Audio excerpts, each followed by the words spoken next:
Bom dia, boa tarde, boa noite. Aqui é o Davis, você está no canal Em Busca da Verdade, o primeiro canal do YouTube que está em busca do Deus verdadeiro. E hoje eu estou aqui para falar sobre a Páscoa e sobre a Semana Santa, um resumo ali sobre a Semana Santa, em especial a Páscoa. Mas antes de tudo, meus amigos, antes que vocês se esqueçam, antes que vocês se enrolem aí, eu peço que vocês curtam e compartilhem esse vídeo aqui, clique no sininho para ativar as notificações e, por favor, me ajudem a chegar até os 1000 inscritos. E lembrando a vocês que chegando até os 500 inscritos aí, eu farei um vídeo dizendo como seria a igreja perfeita segundo a Bíblia. Beleza? Não sei se vocês estão curiosos para saber isso daí, saber como é essa igreja perfeita. Bom, muita gente está curiosa, eu mesmo estou curioso, que eu vou fazer uma pesquisa mais aprofundada sobre isso, né? Então, caso vocês estejam curiosos, compartilhem esse vídeo com seus amigos, peçam para se inscrever aqui no canal e me ajudem a chegar aos 1000 inscritos. Beleza? Segue o vídeo. Bom, meus amigos, antes de falar sobre a Páscoa, primeiro eu tenho que falar sobre Adão e Eva. Bom, como assim, Davidson? Falar sobre Adão e Eva? Você tá doido? O que uma coisa tem a ver com a outra? Bom, é isso mesmo. E como vocês sabem, aqui no canal Em Busca da Verdade não existe meias verdades. E para poder nos aprofundar um pouco mais sobre esse tema da Páscoa, nós temos que ir lá em Adão e Eva. Temos que nos aprofundar no assunto. Beleza? Bom, e apenas um lembrete aqui, assim como no vídeo do Carnaval e no vídeo da Quarta-feira de Cinza, esse vídeo aqui não é para falar como outras religiões, como diversas religiões celebram a Páscoa, e sim para falar da origem dessa celebração religiosa, certo? Também vale a pena lembrar que, assim como o Carnaval e a Quarta-feira de Cinzas, eu não estou me baseando apenas na Bíblia para formar meu raciocínio, eu estou me baseando em outras coisas, no costume da época, no que o pessoal acreditava, naquilo que eles seguiam. Então eu estou me baseando nessas coisas para poder formar meu raciocínio.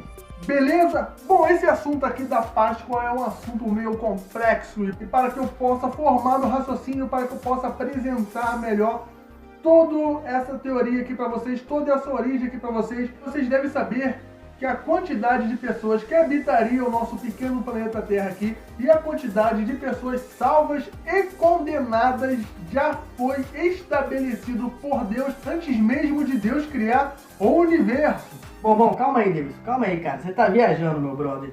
O meu pastor, ele me falou que nós seremos salvos se nós morrermos sem pecados. Caso a gente venha morrer com pecado, nós iremos para o inferno. Foi isso que o meu pastor me falou. Bom, meu amigo, talvez você deva mostrar ao seu pastor que em Apocalipse 13 e em Apocalipse 17 está escrito que Deus escreveu o nome dos salvos e dos condenados antes mesmo da criação do universo. E também no livro de Enoque e no livro de Adão e Eva, ambos livros apócrifos, Deus descreve toda a história da humanidade até a chegada do Messias. Bom, mas antes de falarmos sobre isso, vamos até Adão e Eva e o plano de Deus para a humanidade. Bom, como já falado, Deus já tinha planos para a queda e salvação da humanidade antes mesmo dele criar a humanidade. Bom, o motivo desse plano era para exclusivamente Deus ser glorificado. Não existe outro motivo para Deus ter criado esse plano. Ele fez tudo para a sua honra e para a sua glória. Bom, segundo o livro de Adão e Eva, Deus fez Adão e Eva maior que todos os outros anjos dos céus. Deus os fez gloriosos, fortes e poderosos. Porém, para que o plano de queda e salvação da humanidade foi necessário 2 elementos. Bom, o primeiro elemento, Deus ordenou que Adão e Eva não comessem da árvore do conhecimento do bem e do mal e da árvore da vida, ambas no meio do jardim. Caso eles venham descumprir essa determinação, essa ordem dada por Deus ali, eles seriam condenados à morte. Bom, o segundo elemento foi Satanás, a antiga serpente descrita ali no livro de Gênesis, enganou Eva dizendo que não teria nada de morte não, que ela poderia muito bem comer a árvore do conhecimento do bem e do mal, que não ia ter nada de morte não. E Eva, ingenuamente, pegou aquela fruta e deu para Adão, e ambos comeram.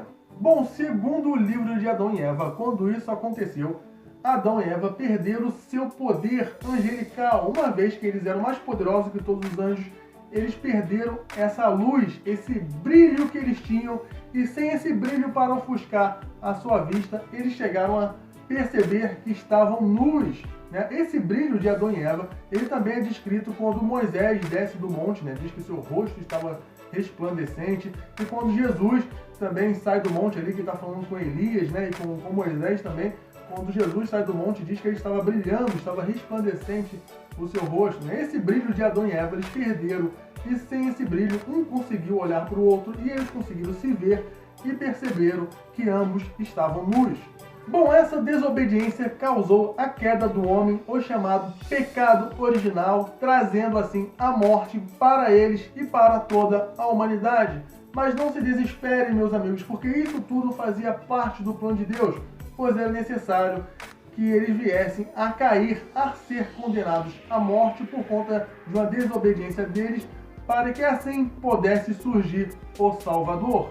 Esse plano de salvação que eu estou descrevendo para vocês aqui, ele é descrito no livro de Adão e Eva e também é descrito no livro de Enoque. Na visão de Enoque, ele vê um cordeiro representando todo o povo hebreu. E nessa visão, meus amigos, ele vê toda a trajetória desse cordeiro seguindo a mesma trajetória do povo hebreu até a chegada do Messias.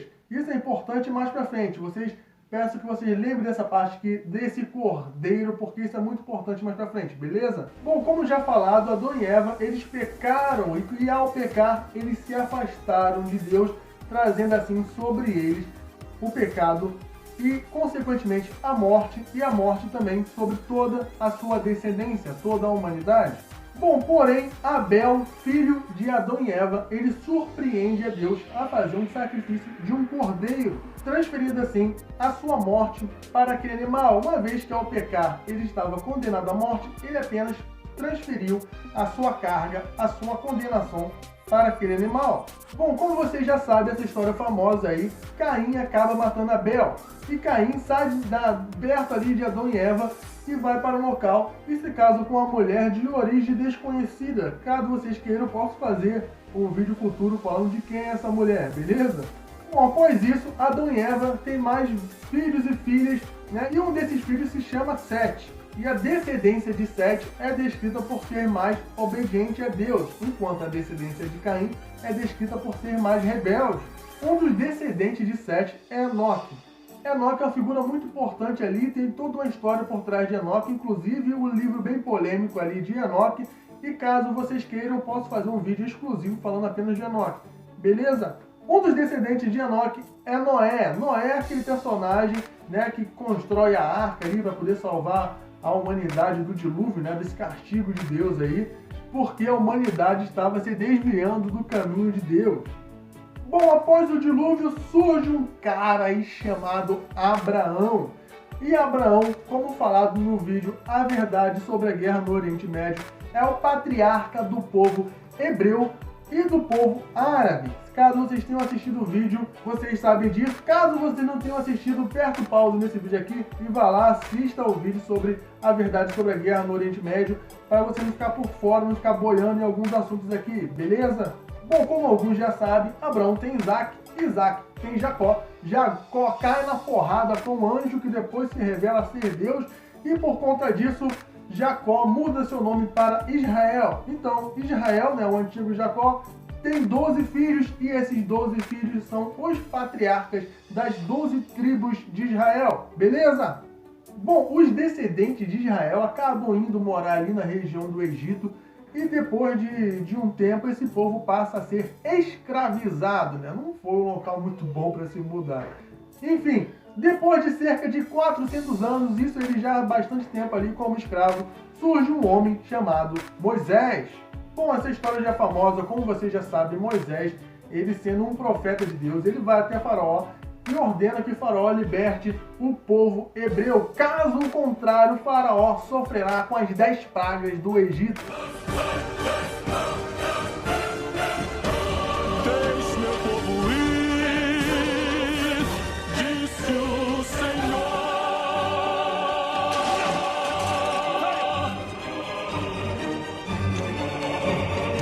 Meu irmão, você foi, porque com seu ódio me atingir é o que queria. Estou endurecido, não importa o que possa me custar. Vou assim agir, nunca deixarei seu povo ir.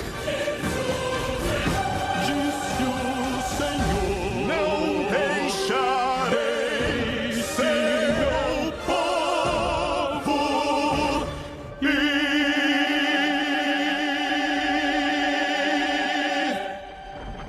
E como vocês sabem, Faraó tem um coração endurecido ali e não quer soltar o povo escravo, não. Eu que escravizei esse povo, que história é essa desse Deus aí que eu nem vejo, quer tomar esse povo de mim? Certo? Caso vocês queiram que eu faça algum vídeo aqui falando sobre essa história, ou até mesmo sobre a mitologia egípcia, vocês coloquem nos comentários aí. Beleza?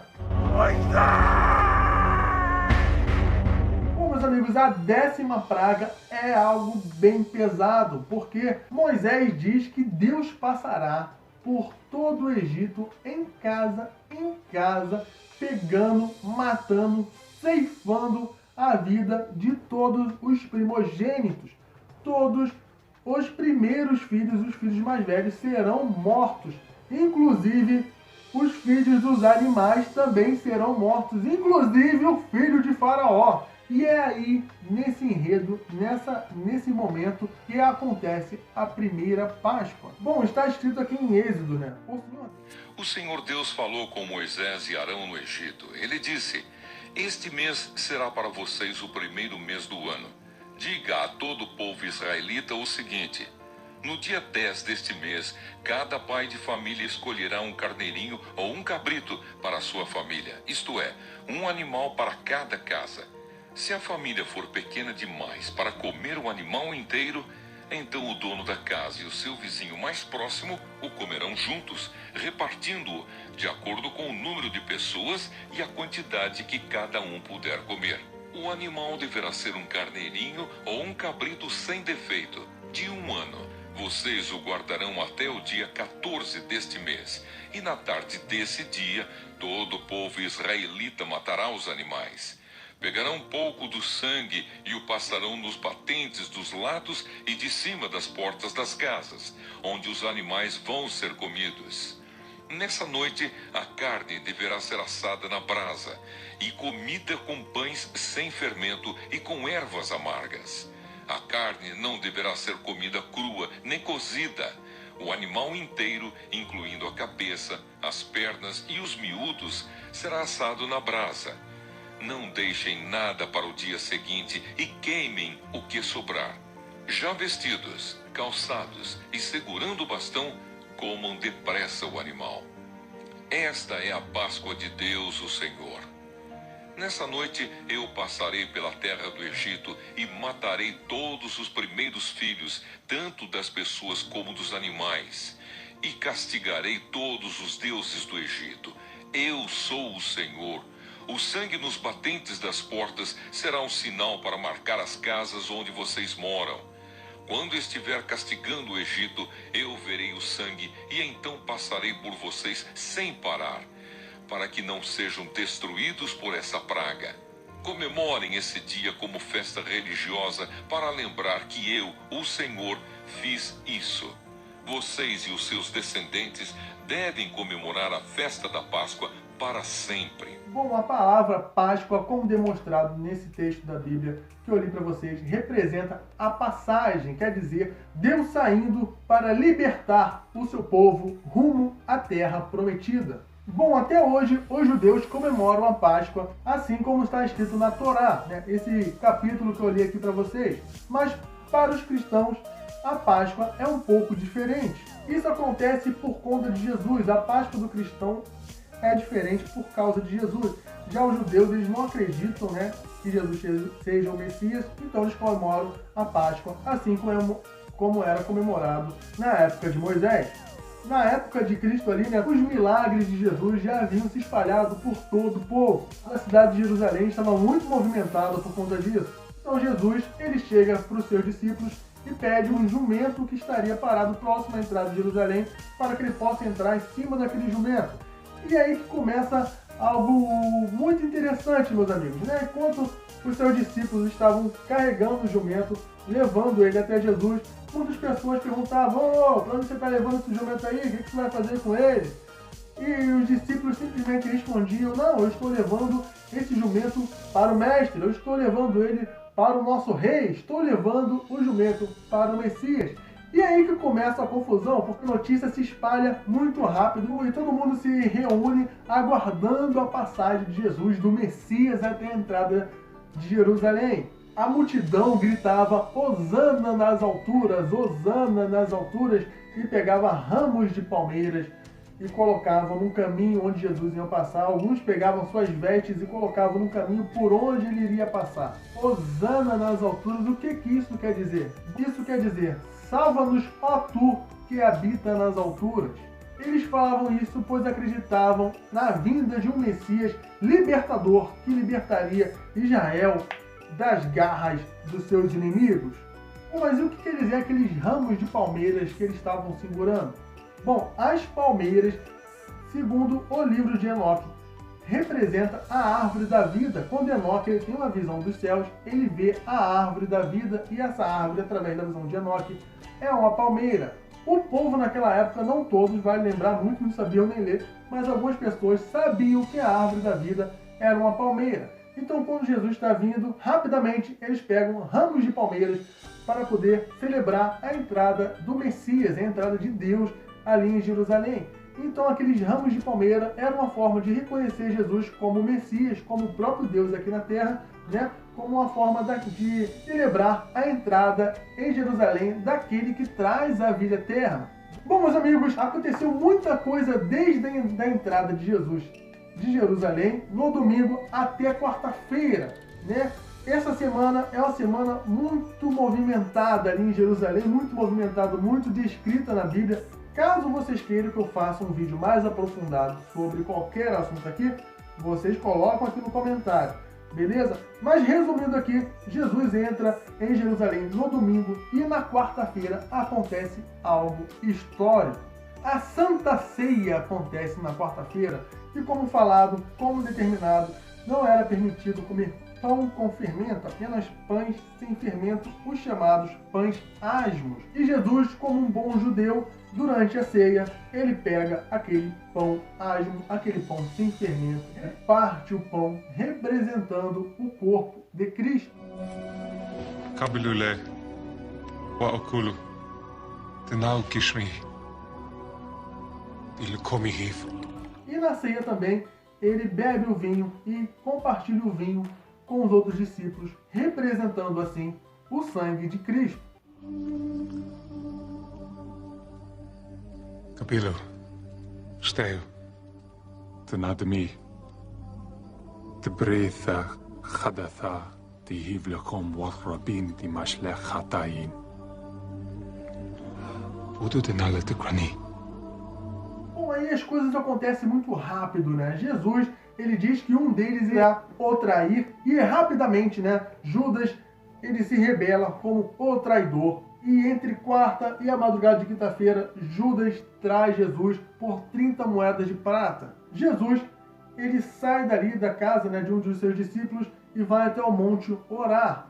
Porém, na madrugada, enquanto todos dormiam, chega Judas com os soldados para capturar Jesus. Jesus é preso e é levado até os sacerdotes para ser julgado e condenado. Judas vê toda a besteira que fez ali, se arrepende por aquilo tudo, mas ele acredita que para ele não tem salvação, pois ele havia traído o próprio Deus. Então Judas se enforca e morre. Essa história vocês mais ou menos já conhecem. Jesus é levado até o governador e tem aquela confusão toda. Jesus é castigado, surrado, estraçalhado e é condenado à morte por crucificação. E na sexta-feira, Jesus é crucificado. Às 15 horas, Jesus morre e às 18 horas, o seu corpo é retirado da cruz.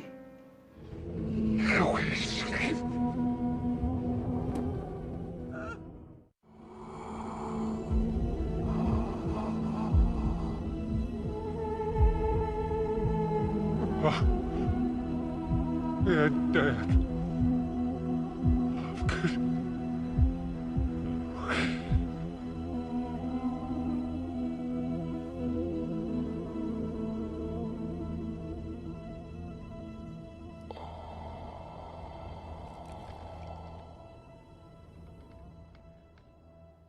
No domingo de Páscoa, no domingo onde todos estavam celebrando a Páscoa, se é que eu posso dizer que é possível celebrar alguma coisa com a morte do Messias, né? Enquanto todos estavam com dúvida se ele era o Messias ou não, se ele iria voltar ou não, acontece algo inesperado e Jesus ressuscita. Mas o que de fato a morte e a ressurreição de Cristo representa para os cristãos? Bom, como já falado, desde Adão e Eva, toda a humanidade estava condenado à morte por conta de seus pecados, por conta do pecado original e pelo pecado que cada um via cometendo ao decorrer de sua vida. E para se redimir dos seus pecados, como falado também, eles deveriam transferir a sua morte para um animal, assim como Abel fez matando aquele cordeiro e oferecendo em sacrifício para Deus. Então assim, eles seriam perdoados por aquele pecado. Mas existiam muitas variáveis para você ser salvo, meus amigos. Porque se por acaso você não tivesse dinheiro ou não tivesse um animal para sacrificar e você viesse a morrer, você iria para o inferno. E pense muito bem, coitado dos animais, centenas, milhões de animais sendo mortos porque a gente tem pecado, então esses animais inocentes estavam morrendo em nosso lugar. Porém, meus amigos, Jesus, por ser Deus, quando ele vem em sacrifício pela humanidade e morre por nossos pecados, assim como um cordeiro entregando-se em sacrifício a todos nós, o seu sacrifício valeu por toda a humanidade, porque ele não é um simples homem, ele não é um simples cordeiro, ele é Deus que deu a sua vida por nós. Então o seu sacrifício não redimiu apenas o pecado de um único homem, ele redimiu o pecado de Adão e Eva, o pecado original e o pecado do último homem que irá nascer. Então o sacrifício de Cristo é importante, pois ele redimiu, ele perdoou o pecado de toda a humanidade. E hoje não é preciso mais você matar um animal para ser perdoado pelos seus pecados. Você apenas tem que acreditar que Cristo morreu por você e você será salvo. Você aceitando Cristo como seu único Senhor e Salvador, você será salvo. Por isso que Jesus disse: todo aquele que crê em mim, ainda que morra, viverá.